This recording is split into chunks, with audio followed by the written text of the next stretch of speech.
It's Saturday and I'm wearing my boyfriend's hoodie and my yoga pants, and I'm going to talk to you about watercolor.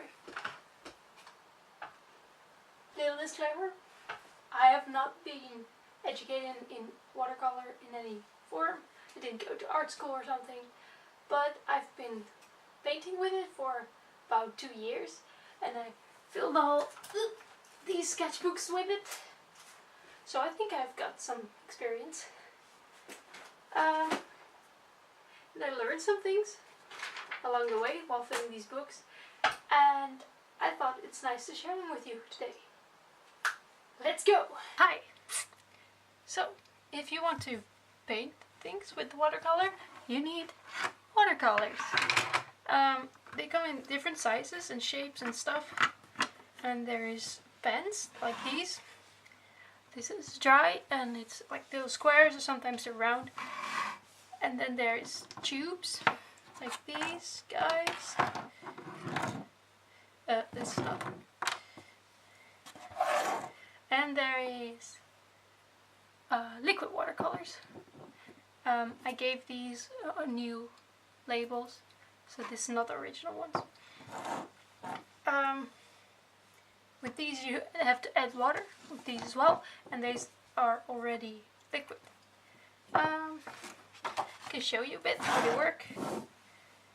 Needs water as well, and a brush.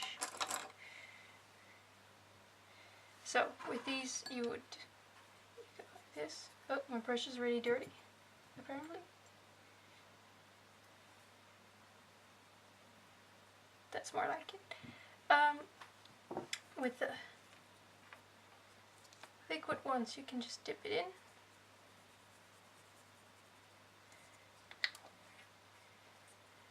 And with these you actually need a separate palette, but I don't have that right now, so I'll just do this a bit. There's still a bit blue in my brush.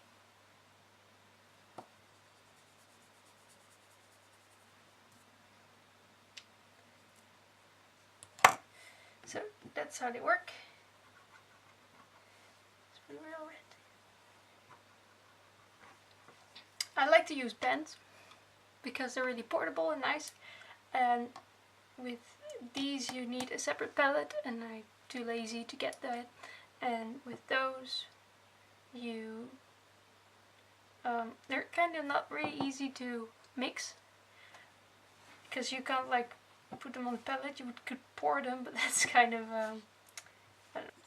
But people use little eyedroppers with them, and then they're nice. What's really nice about these liquid ones, these are Ecoline by Talens, is a Dutch brand. They're really nice and vibrant colors.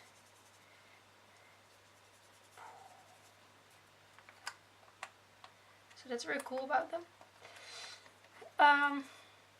There's also watercolor pencils, but I don't know anything about those. I never use those, so I'm not going to talk about them. You need some paper as well to draw. You could get one of those cheap watercolor pads like this. That's what it says. I'll put it up here, it's Dutch. But I really don't like these because, well, this one in particular, it really sucks paint. Like, sucks the water in there. It also does this, like, it goes through the paper. And it just takes a lot more paint to have the same result. And it has a lot of texture. I'm not sure if you can see it in the video, but I really don't like that. I like my paper to be smooth. So you could go for a watercolor block with better quality paper, like this hot press, so that's smooth paper, or cold press, also quite smooth. And you want some thick paper, some around, this one is 180 grams, I like around 200. And I also have this pad, which is also great. But these are still a bit more expensive. I think this one was about 10 euros for 40 sheets. And I thought this one was really cheap. But because this one is 30 A5 sheets, so this is really not that big, for almost 6 euros. Well, you could also buy, so what I have here, what was my test sheet, this is printer paper. And normal printer paper would really like not work. You get like, I'll show it later. Normal printer paper would really not work because it's really too thin and it gets really wobbly. But this is thick stuff. This is 200 grams and it was, I think, 7 euros for a pack of 100 sheets. So that's great. But there are some cons about this. This particular paper is really cold in color. If you compare it to for example this is much warmer. As you can see, it's a bit bluish or something. And since it's not watercolor paper, it does buckle. With most paper it does buckle, but it does do a bit of pilling. So when you go over your paint a lot, you start to like destroy your paper and you get these little pieces of paper coming off. I'll do it really badly so you can see it. Like this is what happens. But then like this wouldn't happen normally, but like, but if you're careful, it works fine. But I like to have sketchbooks, so I don't use printed paper that much. And, well, when you've got paint and you've got paper, you still need a brush. This is one of my favorite brushes. And I got some more over here. What I really don't like if a brush is too soft, like this guy. This is like, it goes like, you don't have any control with it. Well, you do have some, but so annoying. This, I don't think it's a watercolor brush, actually. This these are round brushes, and they're really nice for creating round things, but you can also make lines with it, squares, whatever. And then there's these flat brushes, and they are really nice for like washes. So that's when you cover a big piece of paper. But you can also make nice and thin lines with it if you use them in the other direction. When you press your brush harder or softer, you get a variation in your line width, like that. And you can often make really tiny lines as well. But when you want to make really tiny lines, you can rather use just a tiny brush. As you can see, well, tiny brushes have can cover less space. So this one can, for example, only cover this much, while this one could cover like this much easily. What you could also use is a dip pen. This is a technique that I find really fun. And when you use a dip pen, you just get some watercolors. This is a different set of mine. Put some water on it and just brush it on here. And then you can just write with it. Hi. I'll make some lines, and if you press harder on the dip pen, you get wider lines. But you have to refill it every now and then. So if you press hard, you get thick lines, and if you press softly, you get thin lines. This is really nice for outlining things or making details, like plant stems.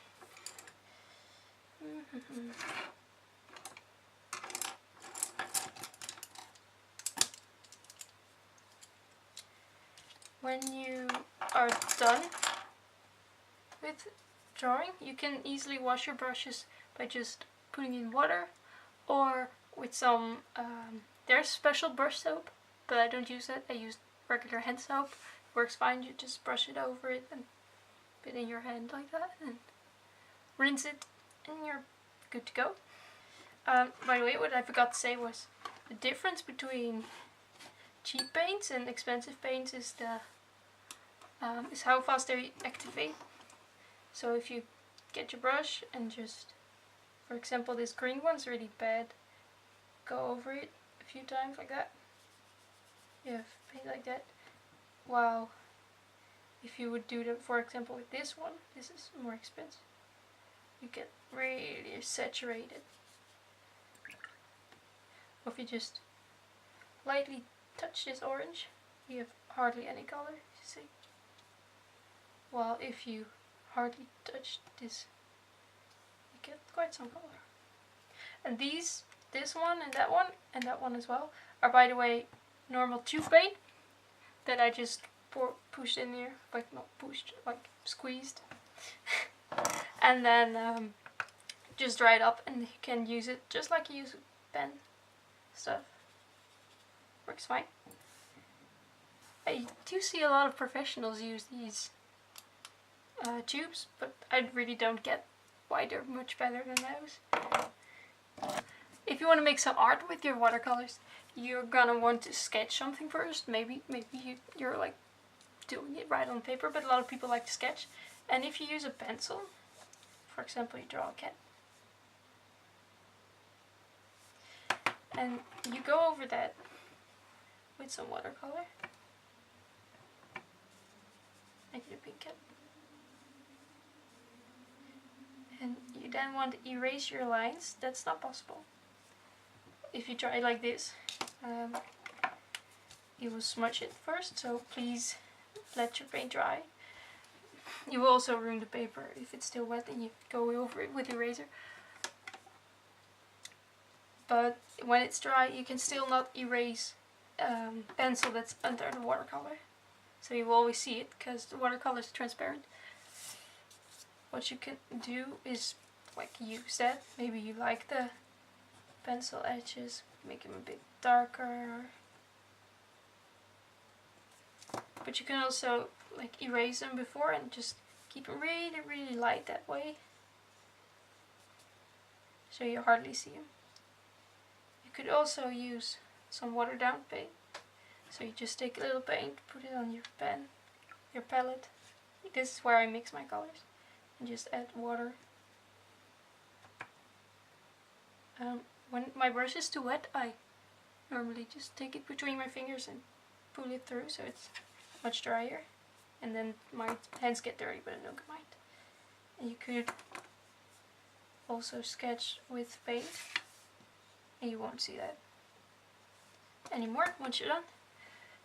But what I used to do most when I don't use watercolor that often anymore, but I used to do this a lot, where I would draw something like a cat. Yep. And when I'm satisfied with my lines, I take a fine liner. A waterproof fine liner is really important, because otherwise your lines will just like go into the water and disappear. It's really ugly. It's like they bleed into the water. And then I would erase the pencil underneath it, and so that's gone. So now you can see that the pencil won't go. That's underneath. Oh, still. And then I would just fill it in. Oh, this purple is a bit dark, but since watercolor is transparent, you can just see the lines underneath it. When you made something too dark, you can put some more water on it, and then with the dry brush, take it off like that. It's called lifting it off. It's a really nice technique. It's also great for fixing mistakes, so you don't see them as much. Doesn't work that well. Normally it works fine, but I don't know what's happening. Maybe this is paper.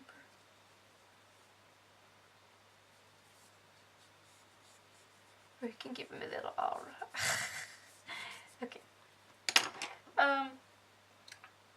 When you would have a piece like this,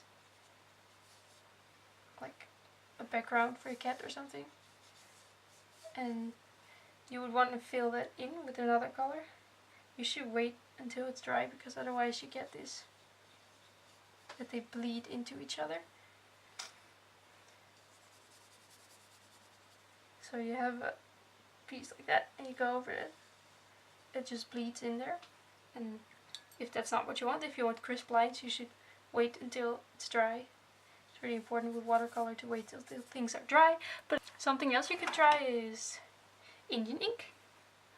Indian ink is ink, whoa, and you can use a dip pen with that, or a brush, but you should be careful, because when it dries, it's waterproof, so it's hard to clean from your brushes. And you could just make a little outline with that, like this beautiful thing I made. It acts a bit like watercolor when it's wet, so for example, if you would go over a wet thing like this, that would happen. This could be real cool if you want that, but if you don't want it to happen, sucks. So you could also make outlines with Indian ink and then wait until it's dry. Wait until it's dry, super important. I forget that all the time, or I don't forget it, but just dry it, and then this stuff is really smudges on your hands.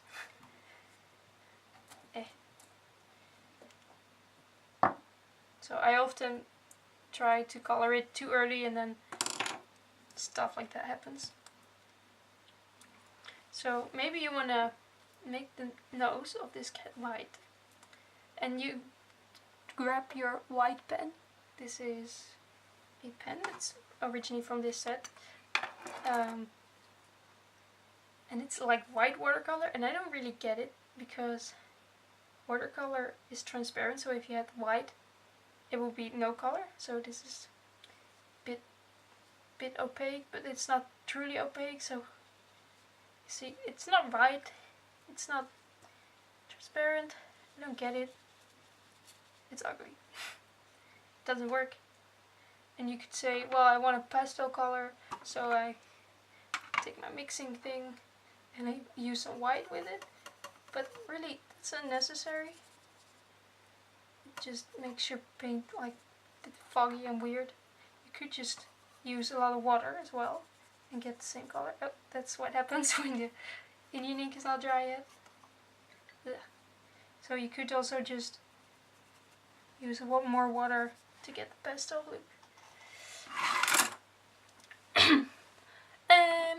What else I want to say?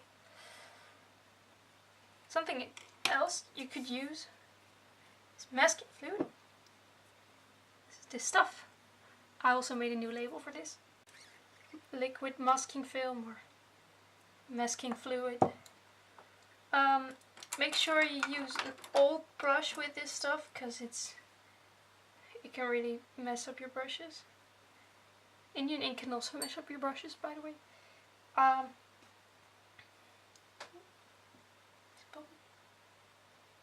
What this does is it makes a bit like a rubbery layer over your paper, which protects it from the water, so it will stay white when you paint over it. Yo. And you just have to clean your brushes a lot. You can also dip them in some soap. They say it helps. This has to dry really well, otherwise it doesn't work. So I'm gonna talk about more ways to get white stuff first. Something else you could do is plan out your drawing and just paint around the things you want to have white. So if you have a cat with a white nose, you draw your cat and keep the nose white.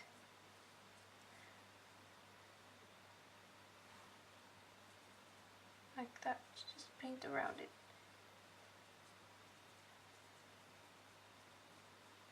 So it does require some planning, but it's, I think, the official way how you would do it. Masking fluid's awesome. Something else you could use is gouache. That's an opaque paint, or you could also use acrylic or something. And just paint with that. So a white gouache could work.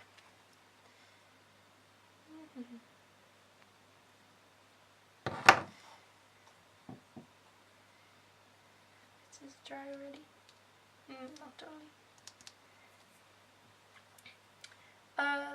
There are also these paint pens, and there's also jelly roll pens that a lot of people use, and they also work. I think they work a little less good than gouache, but they're fine. I think this is dry, so let's paint a bit over it. Maybe use something else. The E. coli.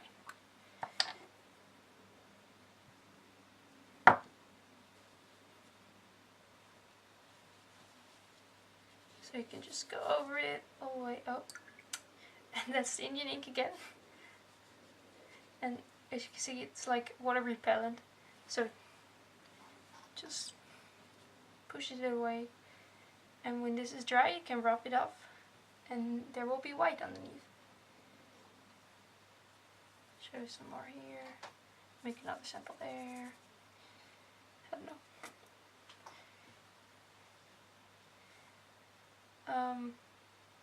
It's also important, if you are gonna paint something, you would, for example, want to have a green thing with a red triangle in the middle. You could first draw your green square, but it's better to do it like this and then make your triangle white.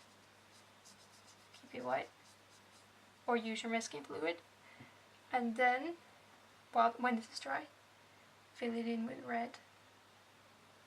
Because, so this is how it would work.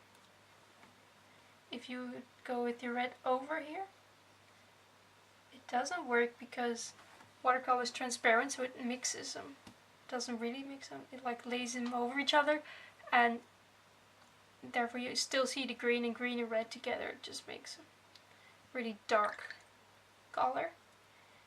And so you have to plan a bit where you want which color. It's dry. So when it's dry, you can rub it off like this. Oh, it wasn't totally dry, it messed up the paper a bit. You can also use an eraser. A lot of people do that as well. This is dry. To know if something is dry, you can touch it. And if it feels a bit cold, it's still wet. So people also use erasers, but I like to use my hands. Yeah, this was also not dry. Too impatient. Also, is fun is that you can grab it like this and pull it off like that. Real cool, satisfying.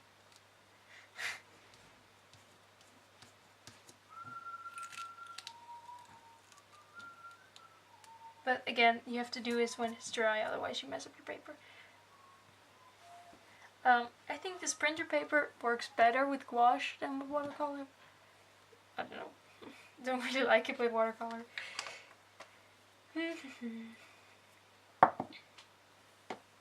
And by the way, on the subject of getting expensive stuff or cheap materials, I'd say start at least with cheap stuff, because otherwise at least I have that, when materials are really expensive, I feel like it's a waste to use them. But it's of course more of a waste to not use them. But I only want to use them on real good pieces, and it just ends up me not making anything. So if you have no problem with painting, like getting yourself to paint, then then it's nice to use some more professional This is not professional. No. Well, these were called professional. And they're really much better than my other paints, but it's nice to use better equipment when you're painting a lot. But otherwise, really normal paints, it's not a problem. Unless you have those kids watercolor sets, because you can't get any like good color out of that. With these it just takes a little longer to activate it. But you can get real nice colors with it. With watercolors, what I think is really important to make a pretty piece is to, well, it's not really important, but I feel like the key to making something pretty is to layer your watercolors. So when this is dry, to go over it again with some, to make some dark edges or something. While this dries, I'm going to show you some other techniques. You could use splattering, just flicking it. There are also people who like to use toothbrushes for this. Okay, that's enough splatters. You can make real nice gradients with them by just making something wet and then letting it flow a bit.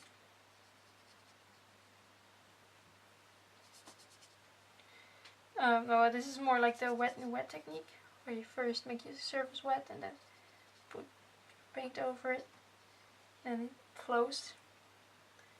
So that can be nice. But you can also use like put like a line down and with a wet brush, then just touch on it and just fade.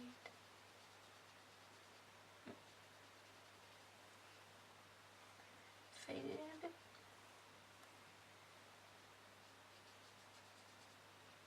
Like that.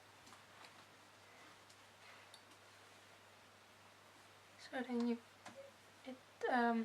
the paint kind of diffuses through the water, so it creates a natural gradient. So that's wet and wet. You can also throw some salt over it, and you get the crystals absorb the water, and you get really cool patterns as well. Then your paint has to be wet when you throw the salt over it, of course. So this layering thing that I was talking about, I'll show you some examples. This is a more recent thing I did. And first I made the whole thing light red and then added some shadows with more red and like that. So there's a lot of layers in this. Here's an example of something I drew quite a while ago. I'm gonna remove this for a sec. I drew this quite a while ago, but these are some foxes and they have the fine liner technique I told you about. And then there is this one which I lined with paint using a dip pen.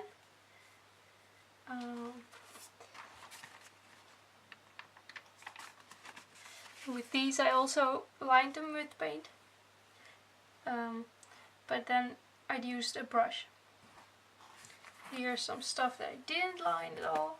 This is my first sketchbook, well it's like the first one that I completely finished, and there's a lot of watercolor in it. And I'd say the difference between something that looks, another difference between something that looks like really beginnery-ish and something good is contrast. This clearly doesn't have a lot of contrast and it's really boring, therefore. So getting some darker colors in really makes it look better. This is so old. There's sketchbook flip-throughs of mine on my channel as well, if you want to peek inside them.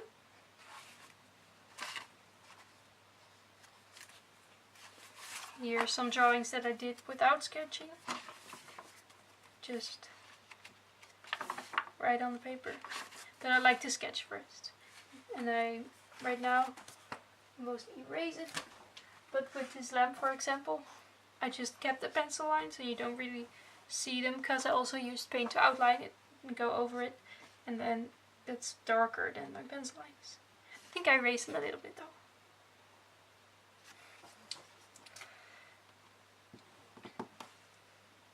So what's really nice about watercolor is it's really travel friendly, at least when you've got a travel kit like this. This is, this was funny. So this is the one I used for a long time, and this is actually a new one of the same kind. Cool, right? I used this for like 3 solid sketchbooks. No, 4 I think. And it's still not out, like all gone. So it really lasts a long time, but I like to be careful with my paints. I don't like to waste stuff. So I'm always mixing here and not making too much. I always make too little paint actually of the color that I want. This one also has a nice travel brush. Oh.